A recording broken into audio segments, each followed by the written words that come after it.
My name is Carlson, and I'm a senior this year. I guess I would describe my work as like a um, abstractation, an abstractational representation of like elements in their natural state, specifically like water, like oceans and rivers and stuff, and kind of like um, the abstract representation of how they look and how that like makes you feel. Like that's kind of how my work has been, where that's leading currently. The kind of like water and ocean that I'm like really drawn to is it's more specifically falls on the ocean side. I've always grown up on the coast, whether it was the Pacific coast or the Atlantic coast. Like I've always lived on a large body of water, specifically the ocean, and it's always been like a very constant thing in my life because I've moved around a lot. So having that like constant of always living on the ocean kind of has, I never realized how much it meant to me until I came to school here, where we're not on the coast, we're not by the ocean. So like having that kind of taken away from me in a way was very jarring.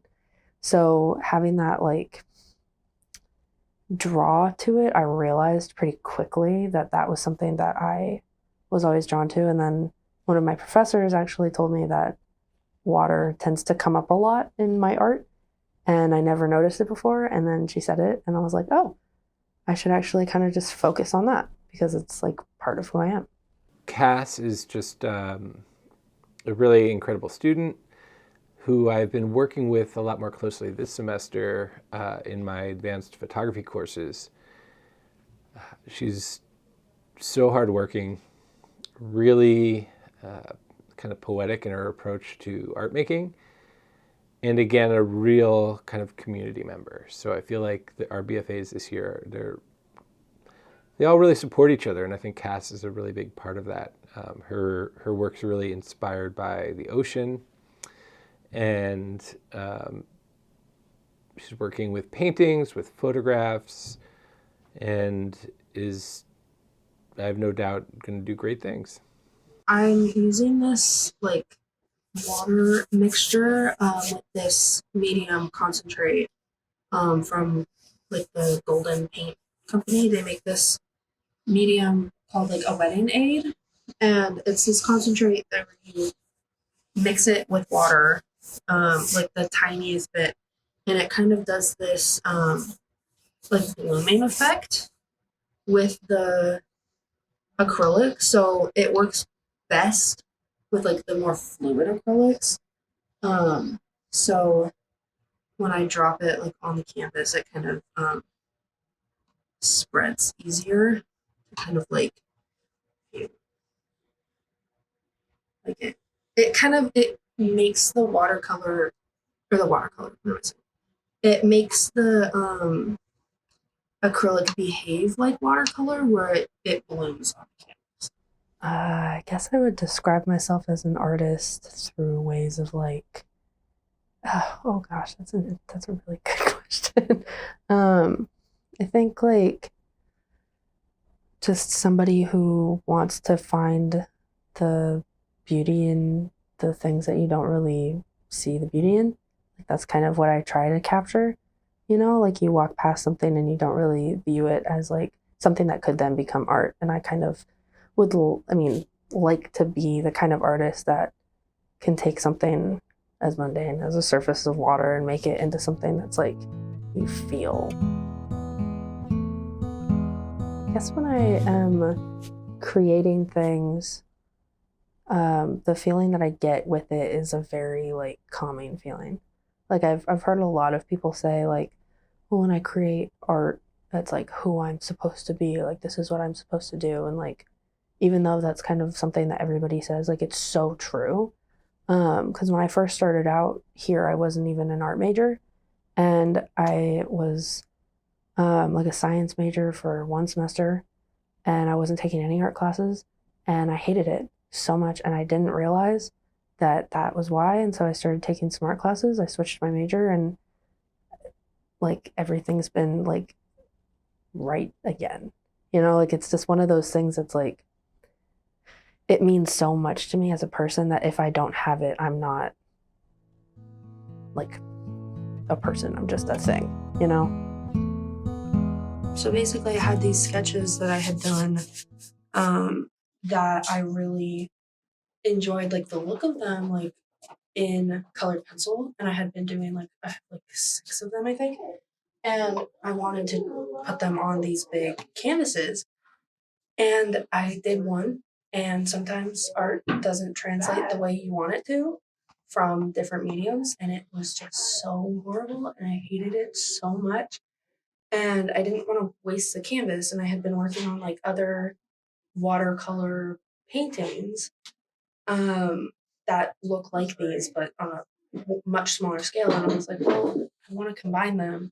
So I ended up painting over the one that I did, and like you can kind of see like the outlines of the bones of the old painting, but I much like putting this painting like over it really kind of saved it, and it kind of saved the save the canvas. I also didn't want to buy a new canvas and then keep a canvas of a painting that I hated. And so it's like reduce, reuse, recycle, like I got to reuse the canvas, and sometimes your first ideas don't work out, and that's what happened, and it's okay. So the drowning but positive like aspect of it is kind of, I want it to like represent like you're feeling like you're underwater, but it's like peaceful, because drowning obviously is not like a peaceful thing. Like it's actually quite horrible. But it's one of those feelings where like, I mean, I've never drowned, so I don't know, but it's has been described as, you're in this, like, I think of like drowning in like the ocean, like the open ocean where like there's nothing there and you're just floating. That's like you're flying almost, but you're just floating there. And it's kind of like staring up at the sky and how the light comes in, and like it's like a peaceful feeling where it's just you and the planet, and kind of you're like, it's like you're being held by like a warm embrace. The process for me for my senior show has definitely been a process. It was definitely so many ideas kind of came and went about what my senior show would be. And like last year, it was something completely different than what it has become. And it definitely, trying to figure out how I was actually going to make the paintings was also a really big thing, because I'm very drawn to watercolor, but I wanted it to be bigger scale, which it's very hard to find really large scale watercolor paper. So I wanted it to be on these big canvases, and turning acrylic into watercolor is not really doable unless you have the right mediums and tools and stuff. So my professors helped me figure it out. And for a while, I was doing something different, and it wasn't working at all. And I was like doing it was the same idea, but just it looked different, and it was not working out. It wasn't translating from my sketches to the canvas, and it was making me really frustrated. And once my professor and I figured out the like wetting aid that I needed to help make the acrylic flow, then it all clicked, and it's been like smooth sailing from here. So you can debut our work or my work slash the other seniors' work at the Thorn Gallery on April 12th from 4 to 7. And I do have an Instagram. It is Cass Carlson Art. So it's _Cass _Carlson _art _. A lot of underscores in there, but yeah, that's what it is. Well, thank you for doing this interview so much, and pleasure talking. Thank you so much. Pleasure talking with you.